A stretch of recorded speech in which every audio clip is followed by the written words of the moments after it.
오늘은 매일 주님과 동행하는 삶이라는 주제를 가지고 함께 공부를 해보도록 하겠습니다. 성경의 기독교는 신앙 고백 조항들을 가지고 있지 않으며 단지 한 분의 인격자이신 주 예수 그리스도를 모시고 있습니다. 우리가 주 예수 그리스도를 우리의 구원자로 모셔야 된다는 것은 우리가 그분을 실제적인 인격자로서 우리의 마음과 삶에 모셔드린다는 것입니다. 주님에 대해서 또 그리스도인 삶에 관해서 우리가 배워야 할 것들이 많이 있지만은 주님과의 개인적이고 인격적인 관계를 돈독히 하고 지속적으로 유지해야 함을 배우는 것은 가장 중요한 일입니다. 개인적이고 인격적인 관계는 하나님과의 교제를 통해서 유지가 됩니다. 하나님의 보물 창고에 있는 것들을 풍성히 누리기 위해서 모든 그리스도인들은 매일 주님과 동행하는 삶을 살아야 합니다. 주님과의 교제는 우리가 그리스도인으로서 삶을 사는데 승리와 패배를 결정지어주는 전쟁터와 같습니다. 어떻게 살아야 우리가 매일 주님과 동행하는 삶을 사는 것인지 오늘 성경 공부를 통해서 알아보도록 하겠습니다. 첫 번째입니다. 승리한 삶을 위해서 매일 주님과 동행하기 위한 필수 요건들이 있습니다.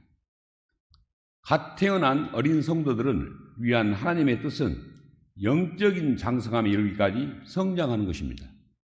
오직 은혜면에서 성장하고 구원자이신 예수 그리스도를 아는 지식면에서 성장하라는 베드로후서 3장 18절 말씀하고 있습니다. 신체적인 성장을 위한 필수적인 요건들이 많이 있듯이 영적인 성장을 위해서도 몇 가지 갖추어야 할 내용들이 있습니다. 요건들이 있습니다.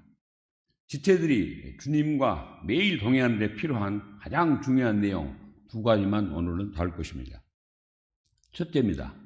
하나님께서 나에게 말씀하신 성경을 공부하는 것입니다. 성경을 공부하지 않으면 하나님께서 우리에게 어떤 말씀을 주시는지 알 수가 없습니다. 둘째, 내가 기도를 통해서 하나님께 말씀을 드리는 것입니다. 요청할 것들을 감사와 더불어 하나님께 알려야 합니다. 따라서 하나님과 동행한다는 것은 성경을 통해서 하나님의 말씀을 공부하고 기도를 통해서 하나님과 교제하며 삶을 사는 것입니다. 옆의 도해처럼 말씀을 공부하는 것과 기도는 상호 연관되어 작용하고 있음을 알 수 있습니다. 언제 하나님과 경건한 시간을 가져야 할까요? 주님과 나와의 시간을 꾸준히 가져야 합니다. 성경 공부와 관련하여 여호수아에게 주신 하나님의 명령은 밤낮으로 하나님의 말씀이 하나님의 백성의 입에서 떠나게 하지 말라는 것입니다. 여호수아 1장 8절에서 너는 이 율법책을 내 입에서 떠나지 말게 하고 밤낮으로 그것을 묵상하여 그 안에 기록된 모든 것에 따라 지켜 행하게 하라.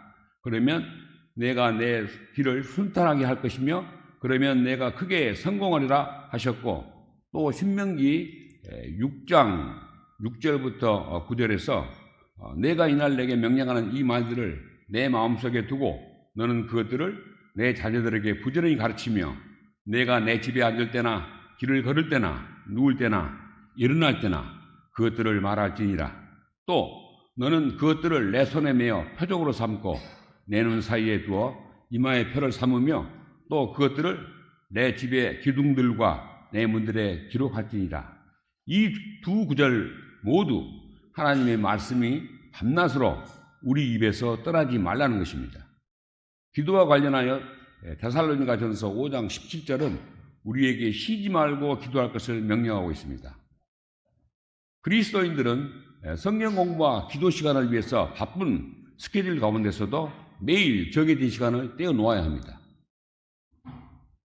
베레아 그리스도인들은 데살로니가에 있는 자들보다 더 호기하여 온전히 준비된 마음으로 말씀을 받아들이고 그것들이 그러한지 알아버리고 날마다 성경 기록들을 탐구했다고 사도행전 17장 11절에서 기록하고 있습니다. 다니엘서 6장 10절을 보면은 다니엘은 하루에 3번씩 무릎을 꿇고 기도하며 하나님 앞에서 감사를 드렸습니다. 우리는 하루에 몇 번씩이나 기도를 하고 계신가요? 한번 스스로 생각해 보시기 바랍니다. 여러분이 매일 경건의 시간을 갖는 데 있어서 특별히 규정된 시간은 없습니다. 그러나 중요한 것은 여러분이 경건의 시간을 위해서 일정한 시간을 스스로 떼어놓아야 합니다. 경건의 시간은 이른 아침이 될 수도 있고 가족들이 볼일을 보기 위해서 집을 나가 없는 사이 낮 시간이 될 수도 있습니다. 또 아무도 방해하지 않는 점심시간이나 또 가족들이 다 잠자리에 들고 난 후 밤 시간이 될 수도 있습니다. 여러분은 시간을 정한 뒤 그 시간을 고수하십시오. 하나님의 분명한 명령의 빛 안에서 나의 가족, 나의 의무, 나의 일상생활들을 고려하여 매일 자신의 시간을 따로 떼어 성경 공부와 기도에 사용하겠다고 주님에게 약속하시기 바랍니다. 세 번째입니다. 하나님과 나만의 경건의 시간을 어떻게 가져야 합니까? 이제 여러분이 경건의 시간을 위해서 특정한 시간을 할애하기로 결정하였다 해도 좋은 습관을 지속적으로 유지하기가 어렵다는 사실을 명심하시기 바랍니다. 여러분이 한 이 중대한 약속을 지킬 수 있게 해달라고 주님께 기도하십시오. 만약 실패하게 되더라도 포기하지 마시고 실패한 다음 날부터 다시 시작하면 될 것입니다. 여러분의 시간을 세 등분하십시오. 첫 번째, 성경을 읽는 시간 3분의 1.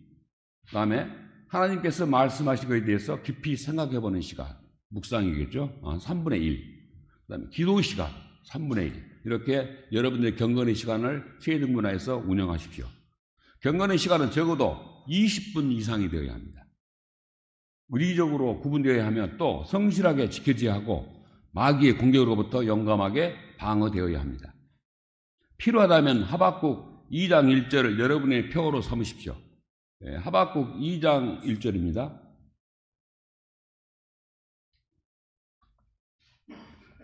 내가 나의 파수 보는 곳에 서며 나를 망대에 세우고 그분께서 내게 뭐라 말씀하실지 또 내가 책망받을 때 뭐라 대답할지 보려고 깨어있으라 하였더니 이렇게 하박국 2장 1절은 나와 있습니다. 네 번째, 성경 공부를 위한 몇 가지 원칙이 있습니다. 첫 번째, 먼저 주님에게 성경을 가르쳐 주시도록 요청하는 기도를 하십시오. 시편 119편 18절은 주님께 요청하는 기도의 모델입니다. 주께서 내 눈을 여사 내 눈을 여사 주의 법에서 나오는 놀라운 것들을 내가 보게 하소서. 성경을 읽기 전에 이렇게 주님에게 요청하는 기도를 간단히 하시고 공부를 시작하십시오. 성경을 읽을 때 꼭 명심해야 할 사항이 있습니다. 하나님의 말씀은 항상 자신의 의도를 있는 그대로 나타내신다는 사실을 기억하시기 바랍니다. 성경의 각 단어들을 대할 때 문맥, 전후, 명확히 다르게 알려주지 않는 한은 문자적인 의미 그대로 받아들이셔야 합니다. 성경 말씀을 문자 그대로 믿지 못하고 말씀을 비유나 상징으로 해석하는 오류에 빠져서는 안 됩니다. 대부분 비유나 상징은 주어진 말씀 전후에 있습니다. 그 주어진 문맥 속에서 비유나 상징이 아니라면 성경의 말씀을 비교함으로 문자적으로 이해해야 합니다. 평범한 의미를 평범하게 보고 다른 의미를 찾으려 하지 마십시오. 그렇지 않으면 그 모든 것이 아무런 의미가 없는 것이 됩니다. 예를 들어서 요한계시록 20장 2절부터 7절에는 한 절마다 한 번에 천년이라는 단어를 써서 분명히 천년 왕국이 있다고 합니다. 이건 역시 문자적으로 천년이지 막연히 추상적으로 오랜 기간 혹은 영원토록 이란 의미는 아닙니다. 왜냐하면 각 절에서 천년 동안, 천년이 끝날 때, 천년이 다 참에 이렇게 기록하여 그 기간이 유한한 기간으로서 천년임을 분명히 밝히고 있기 때문입니다. 또 교회를 영적 이스라엘로 해석하는 언약신약은 성경적 근거 없이 해석하고 있습니다. 세 번째, 모든 성경이 우리를 위해 기록되었지만은 성경의 모든 말씀이 우리를 대상으로 하여 기록한 것은 아닙니다. 성경 구절을 읽으며 난해한 구절을 이해하기 위해서 다음 네 가지 질문을 하시면서 공부하시면 더욱 좋습니다. 첫 번째, 이 구절은 누가 말하고 있는가? 두 번째, 누구에게 말하고 있는가? 세 번째, 무엇에 관해 말하고 있는가? 네 번째, 언제 말했는가? 이 네 가지를 적용해서 보면은 성경 말씀을 이해하시는 데 도움을 줄 것입니다. 규칙적인 성경 통독 계획을 세우십시오. 그렇지 않으면 여러분의 성경 통독은 들쭉날쭉하게 될 것이고 여러분의 생활도 그렇게 될 것입니다. 여러분이 공부하면서 본 진리, 깨달은 것들, 질문들을 노트에 적어두십시오. 굉장히 중요한 내용들입니다. 저도 성경 공부하면서 중요한 진리 사항이라든가 깨달은 사항들, 이런 내용들을 계속해서 노트에다가 기록하고 있습니다. 그리고 가끔씩 되돌아보면서 옛날 공부했던 그런 내용들도 되새겨 보기도 합니다. 많은 영적 성장을 하는데 도움을 주고 있습니다. 성경의 핵심 구절들에는 밑줄을 그어놓고 여백에는 이해하기 쉽도록 관련된 구절을 적어 놓으십시오. 또 형광펜으로 표시를 하기도 합니다. 하나님께서 여러분에게 개인적으로 주신 편지로 생각하시고 성경을 대하십시오. 사랑에 빠진 사람이 연애의 편지를 읽듯이 열렬하고 기대에 찬 마음으로 성경을 읽으십시오. 옛적에 주께서 내게 나타나사 이르시되 참으로 내가 영존하는 사랑으로 너를 사랑하였기에 인자함으로 너를 이끌었노라 하고 말씀하신 에레미야서 31장 3절 말씀을 기억하십시오. 성경이 항상 성경을 해석합니다. 베드로후서 1장 20절 말씀처럼 불분명한 구절은 반드시 분명한 구절의 성경 안에서 해석하십시오. 사적으로 해석해서는 안 됩니다. 베드로후서 1장 20절에 이런 말씀이 있죠. 먼저 이것을 알라. 즉 성경 기록의 대언은 결코 사적인 해석에서 나지 아니하나니 라고 말씀하고 있습니다. 여러분 개인적으로 사적으로 성경을 해석해서는 안 됩니다. 여러분은 하나님의 말씀을 읽고 공부할 때 그 말씀에 반드시 순종하겠다고 결심하셔야 합니다. 요한복음 15장 14절에 무엇이든지 내가 너희에게 명령한 것을 너희가 행하면 너희가 나의 친구니라 하고 말씀하고 있습니다. 우리가 주님과 친구가 되기 위해서는 주님의 명령을 우리가 순종하며 따라야 됩니다. 성경 구절의 의미를 정말 공부를 해도 이해할 수 없을 때에는 우리를 돌봐주고 계시는 하나님을 말씀을 가르치고 계시는 목사님에게 요청하시기 바랍니다. 그래서 말씀을 경청한 후에는 베레아 그리스도인처럼 말씀이 정말로 그러한가 알아보기 위해서 성경 구절들을 체크하십시오. 다섯 번째입니다. 기도에 관한 가르침입니다. 여러분은 매일 주님과 경건의 시간을 가지면서 기도할 것을 원할 것입니다. 기도에 관해서 오늘은 기초적인 내용만 다룰 것입니다. 기도란 무엇인가? 마태복음 6장 5절부터 7절은 기도가 아닌 것이 무엇인지를 우리에게 알려주고 있습니다. 기도가 아닌 것 세 가지를 먼저 말씀드립니다. 첫째, 다른 사람에게 보이려고 회당이나 거리 모퉁이에 서서 기도하는 것입니다. 다른 사람을 의식해 보이려고 하는 기도는 기도가 아닙니다. 둘째, 골방으로 들어가 문을 닫고 기도하지 않는 것입니다. 은밀한 장소에서 기도해야 응답받을 수 있습니다.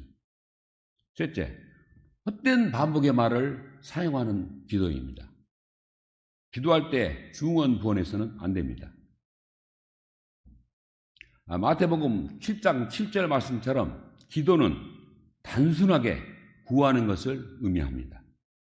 기도는 성도가 하나님께 부르짖는 것이요 자녀가 자신의 아버지께 요청하는 것입니다.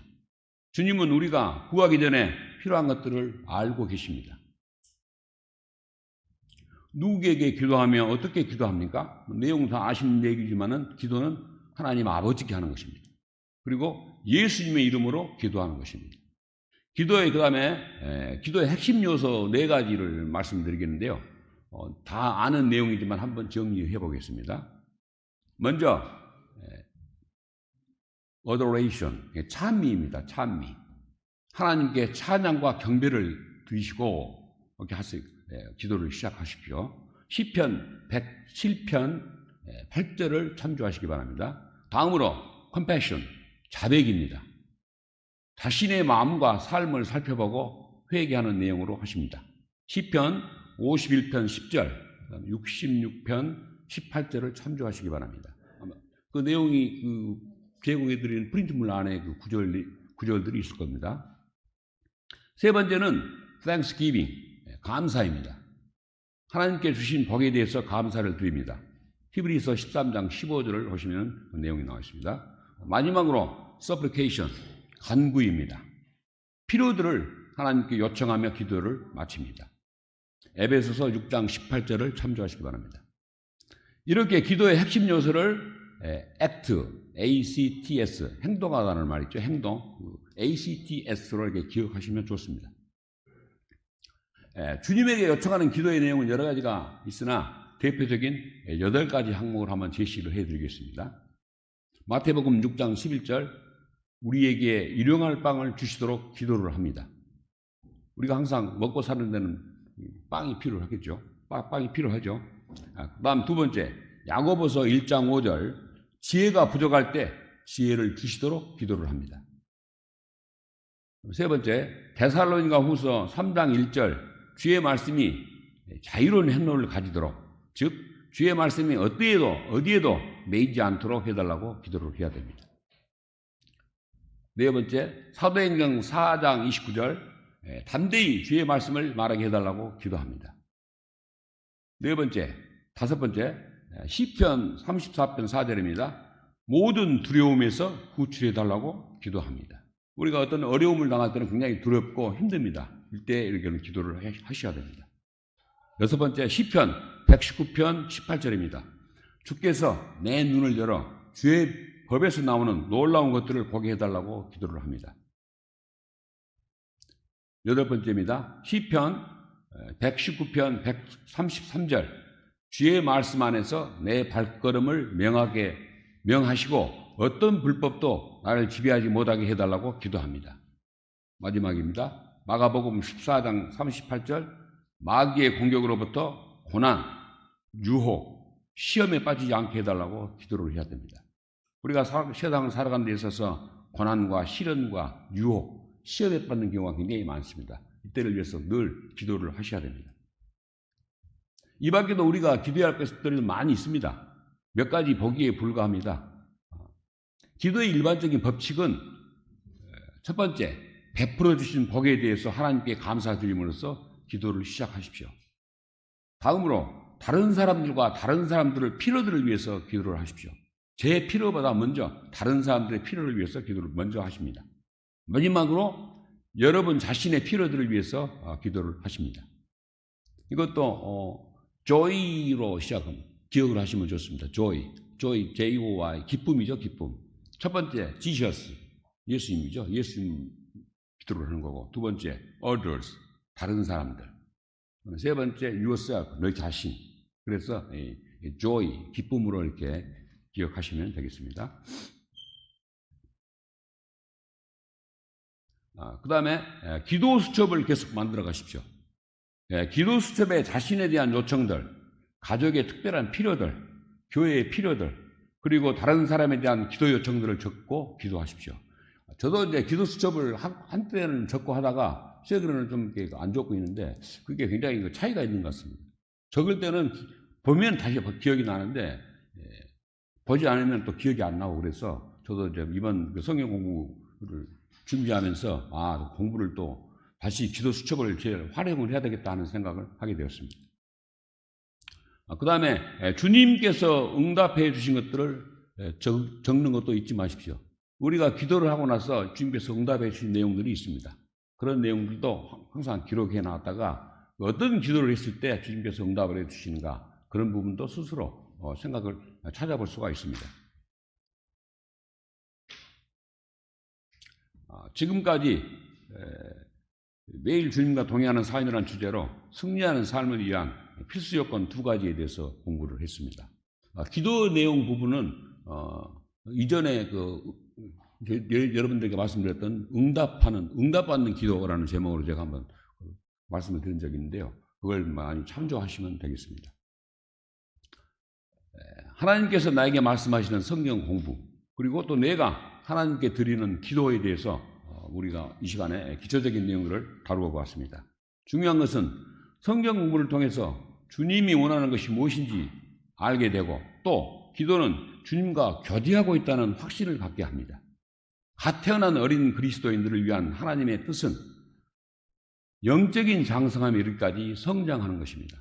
특히 기도와 관련해서는 방금 말씀드린 대로 응답받는 기도를 참조하시기 바라고요. 오늘 말씀들을 또 잘 정리해서 기억하셔서 날마다 주님과 동행하는 삶을 누리시고 영적으로 더욱 성장하는 성도들 되시기를 바랍니다. 이상으로 오전 성경 공부를 마치겠습니다. 수고하셨습니다.